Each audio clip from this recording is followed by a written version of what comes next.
Let's go, Daddy-O. Okay. I'm surrounded by all my Sonny albums. Was there music in your household when you were a kid? Yes, there was always music in my household when I was a kid, but I don't remember anything specifically. My dad liked 50s music. I was born in 62. He liked, doo-wop and stuff like that, and jazz and blues, but nothing specific. What were the jazz recordings that first came into your consciousness? You know, that to be honest with the album that I actually have them, Wes Montgomery. Wow. Yeah, and by the way, ironically, he listened to mostly 50s music, but the Wes Montgomery stuff that he had were the CTI years, the later real commercial stuff. Whereas now, what I primarily listen to is the earlier stuff, the Riverside stuff. And when did you first get turned on to Sonny Rollins? Well, truthfully, I believe it was a Memorex commercial where he was playing out on the bridge. Right. Okay, that's the first time, and I took great notice. Who's that? That's really cool.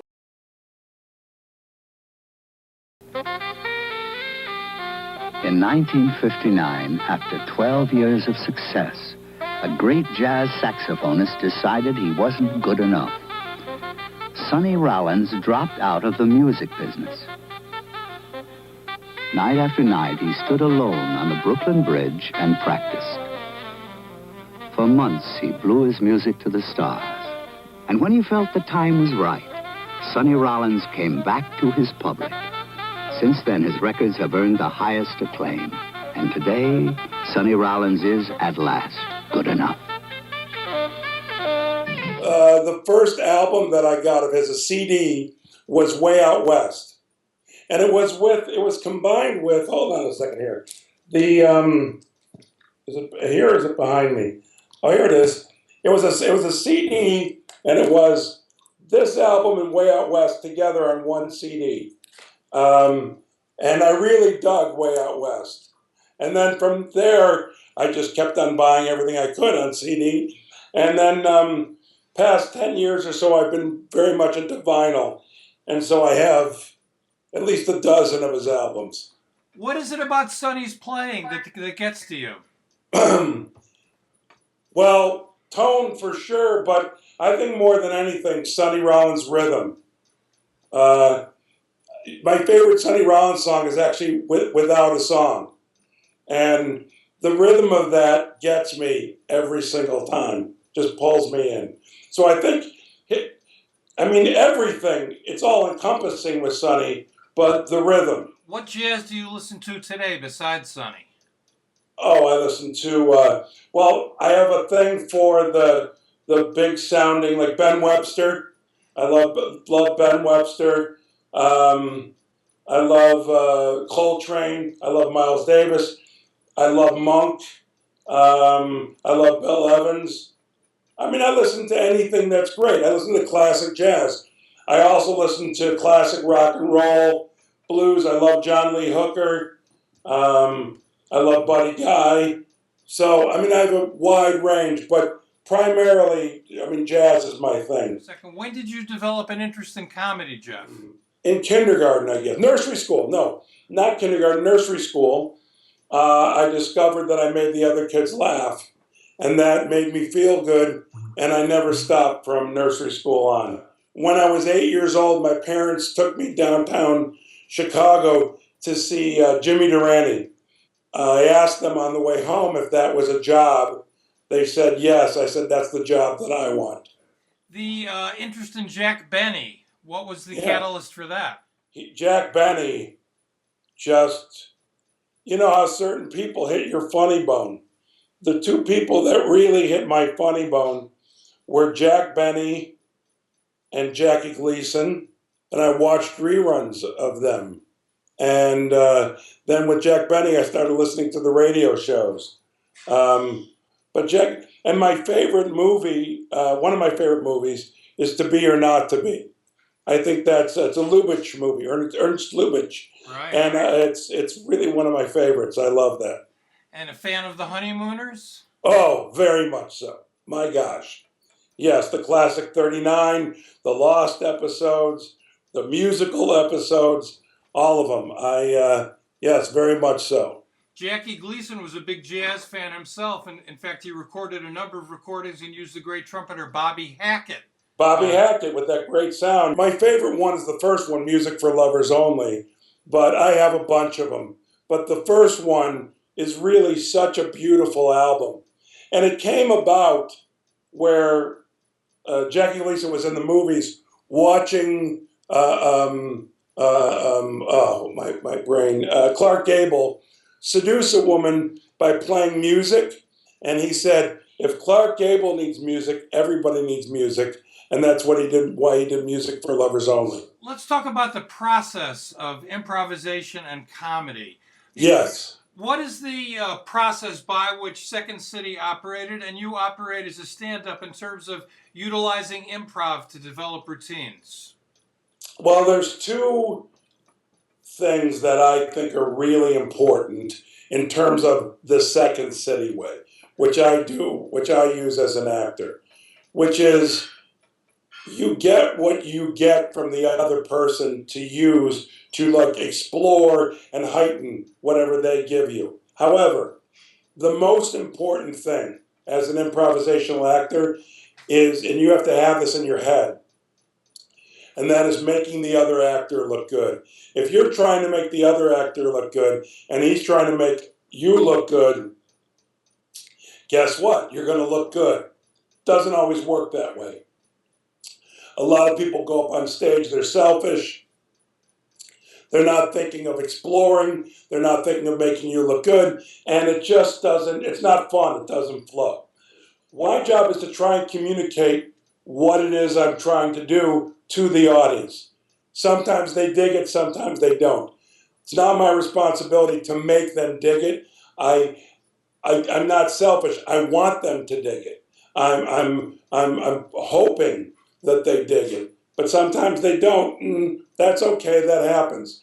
Now, what I'll do, where I'm inspired from Sonny Rollins, is that I will take a piece that I've done before and do it in a completely different way and add things. But I also go up on stage with ideas, just free-floating ideas, and I go off on them. That's how I write. I write on stage with just something that I think might be funny, talk about it, and it develops into something. Once it develops into something, then I play around with it.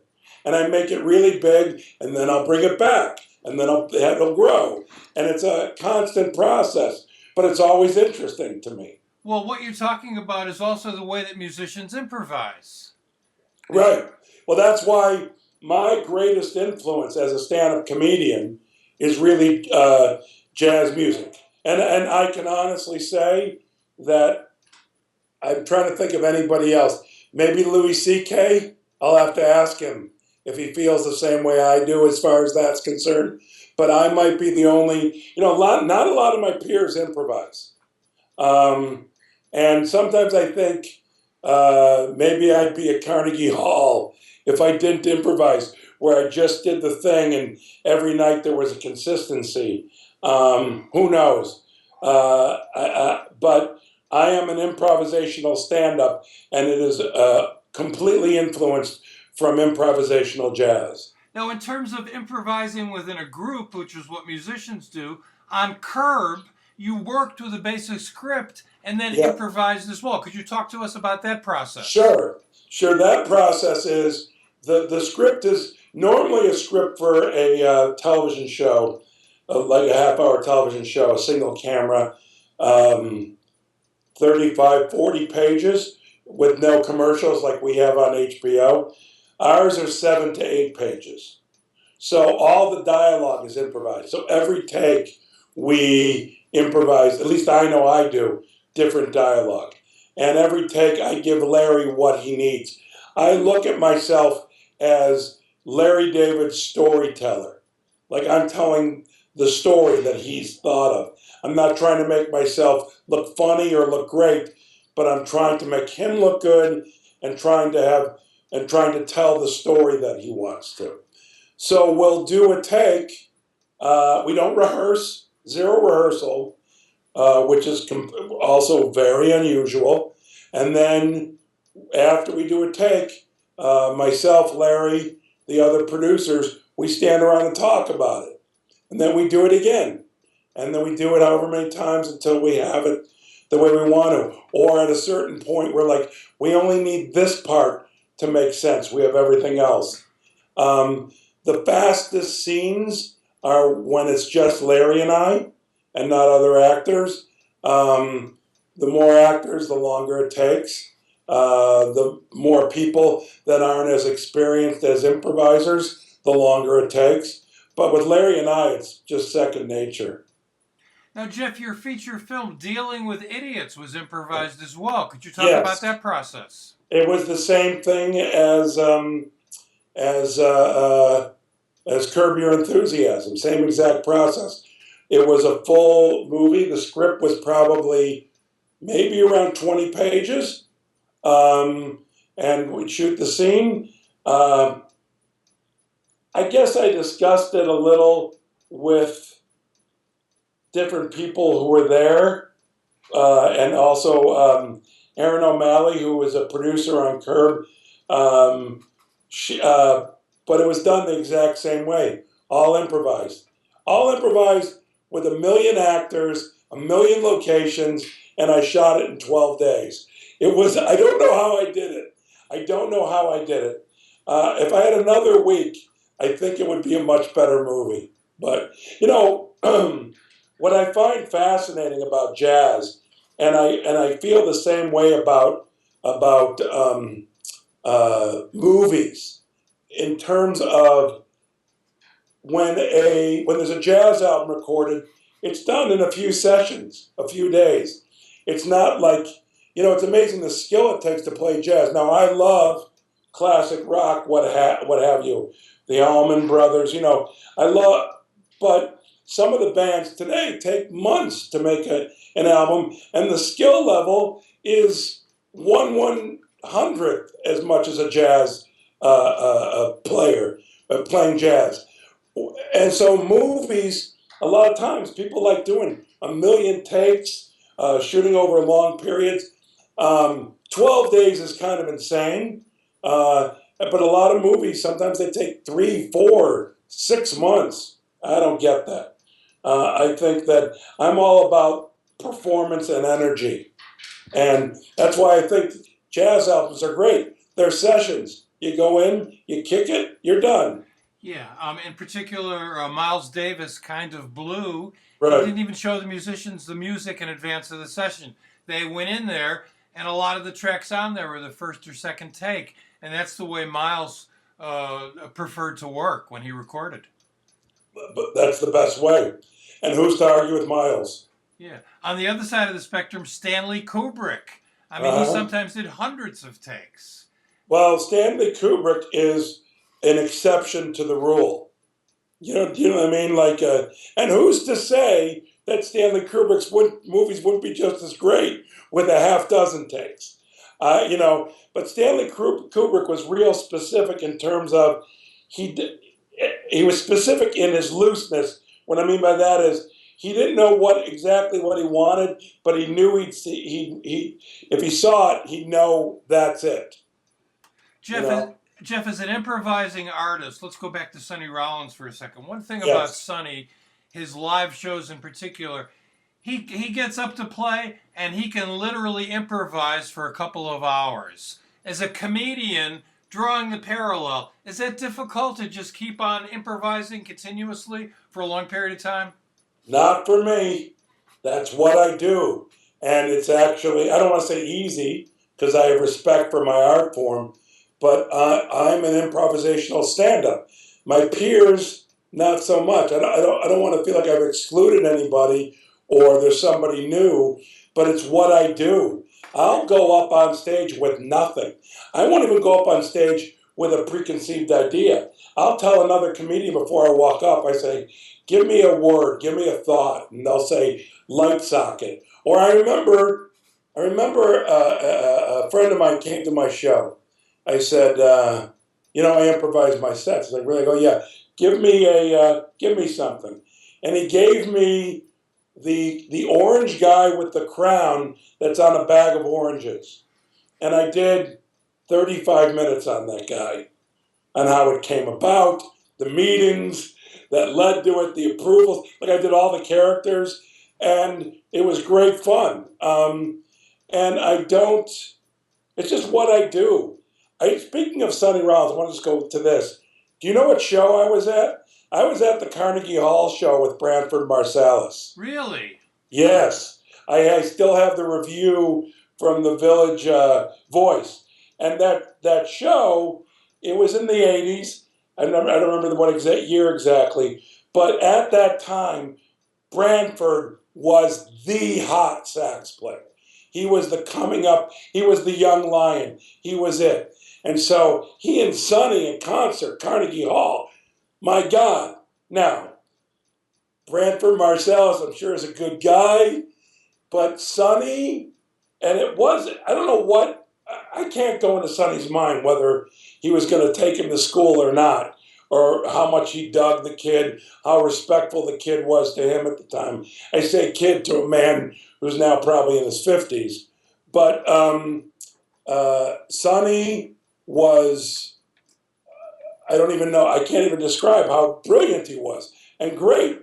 And the kid looked lost compared to Sonny. The last time he was in town, which was at UCLA, I'm a good parent. I had to go to parent night at my kid's school. I couldn't go. I bought tickets. And I gave them to a jazz pianist that you may have heard of, Larry Goldings. So I gave Larry he thanks me all the time. I gave him my tickets to Sonny Rollins at UCLA because I went to my kid's school. But, you got your priorities. My kids are probably the only thing that can keep me away from Sonny Rollins. Sonny Rollins, if by some long shot you are seeing me say this to you, happy birthday, and thank you for enriching my life on a deep level, spiritually and also artistically, on a personal... Yeah. Sonny Rollins, saxophonist, you have completely influenced Jeff Garlin, comedian, in my work. And thank you, and happy birthday. And thank you, Jeff, for being such a mensch in doing this interview. Thank you. It was a joy.